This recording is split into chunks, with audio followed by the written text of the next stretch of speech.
ಇನ್ನು ಕಡಲನಗರಿ ಮಂಗಳೂರಿನಲ್ಲಿ ಜಲಸ್ಫೋಟ 15 ದಿನಗಳ ಹಿಂದೆ ಉದ್ಘಾಟನೆಗೊಂಡಿದ್ದ ಕಲ್ಲಡ್ಕ ಫ್ಲೈಓವರ್ ಸೋರಿಕೆ ಫಾಲ್ಸ್ನಂತೆ ನೀರು ಹರಿತಾ ಇದೆ ಅನ್ನೋದು ಗೊತ್ತಾಗ್ತಾ ಇದೆ ಫ್ಲೈಓವರ್ ಮೇಲೆ ಜೂನ್ 1ರಿಂದ ಪ್ರಾಯೋಗಿಕವಾಗಿ ಫ್ಲೈಓವರ್ ಮೇಲೆ ಸಂಚಾರಕ್ಕೆ ಅವಕಾಶವನ್ನು ಕಲ್ಪಿಸಿಕೊಡಲಾಗಿತ್ತು ಹೊಸ ಫ್ಲೈಓವರ್ ಮೇಲೂ ಕೂಡ ಈಗ ನೀರು ನಿಂತಿದೆ ಅವಾಂತರ ಸೃಷ್ಟಿಯಾಗಿದೆ ಕಾಮಗಾರಿ ಎಷ್ಟರ ಮಟ್ಟಿಗಿದೆ ಅನ್ನೋದು ಕೂಡ ಗೊತ್ತಾಗ್ತಾ ಇರುವಂಥದ್ದು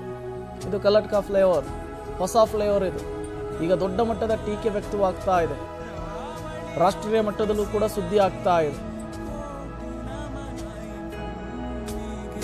ರೀಸೆಂಟ್ ಆಗಿ ಈ ಫ್ಲೈಓವರ್ ಅನ್ನ ಇನಾಗ್ರೇಷನ್ ಮಾಡುವಂತಹ ಕೆಲಸ ಆಗಿತ್ತು ಈಗ ಈ ಫ್ಲೈಓವರ್ ಯಾವ ರೀತಿ ಸೋರ್ತಾ ಇದೆ ಅನ್ನೋದಕ್ಕೆ ದೃಶ್ಯವೊಂದು ಸಿಗ್ತಾ ಇದೆ ಅದನ್ನ ನೀವು ಸ್ಕ್ರೀನ್ನ ಬಲಭಾಗದಲ್ಲಿ ಗಮನಿಸ್ತಾ ಇದ್ದೀರಿ ಕಲ್ಲಡ್ಕ ಫ್ಲೈಓವರ್ ಇದು ರೀಸೆಂಟ್ ಆಗಿ 1ನೇ ತಾರೀಕು ಇನಾಗ್ರೇಟ್ ಆಗಿರುವಂಥದ್ದು ಆ ವಿಜುವಲ್ಸ್ ಅನ್ನು ಕೂಡ ಗಮನಿಸ್ತಾ ಇದ್ದೀರಿ ಮತ್ತಷ್ಟು ಡೀಟೇಲ್ಸ್ ಕೊಡ್ತಾರೆ ಸುಕ್ಪಾಲ್ ದೂರವಾಣಿ ಸಂಪರ್ಕದಲ್ಲಿ ಜಾಯ್ನ್ ಆಗಿದ್ದಾರೆ ಸುಕ್ಪಾಲ್ ಈ ಫ್ಲೈಓವರ್ ಉದ್ಘಾಟನೆಯಾಗಿ ಕೆಲವೇ ದಿನದಲ್ಲಿ ಟೀಕೆಗೊಳಗಾಗ್ತಾ ಇದೆ ಏನು ಕಳಪೆ ಕಾಮಗಾರಿನ ಏನು ಕತೆ ಈ ಅವಾಂತರಕ್ಕೆ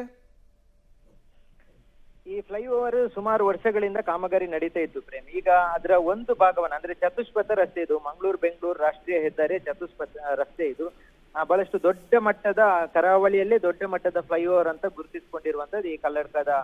ಫ್ಲೈಓವರ್ ಈ ಫ್ಲೈಓವರ್ ನಲ್ಲಿ ಈಗ ಮಳೆಗಾಲದ ಸಂದರ್ಭದಲ್ಲಿ ಸಾಕಷ್ಟು ನೀರು ನಿಂತಿರ್ತದೆ ಅದು ಕೆಳಗಿನ ಭಾಗಕ್ಕೆ ಬೀಳ್ತಾ ಇದೆ ಅದು ನೀರು ನಿಂತಾಗ ಕೆಲವೊಂದು ಜನರ ಆರೋಪ ಇರುವಂತದ್ದು ಅದು ಕಳಪೆ ಕಾಮಗಾರಿ ಆಗಿದೆ ಅನ್ನುವಂಥದ್ದು ಇನ್ನು ಅದು ನೇರವಾಗಿ ಮೇಲ್ಭಾಗದಲ್ಲಿ ನೀರು ನಿಂತಿರುವಂತದ್ದು ಈಗ ಕೆಳಗೆ ಬೀಳ್ತಾ ಇರುವಂತ ದೃಶ್ಯ ಬಹಳಷ್ಟು ವೈರಲ್ ಆಗಿರುವಂತದ್ದು Prem okay thank you Sukhpal ತಮ್ಮೆಲ್ಲ ಮಾಹಿತಿಗಾಗಿ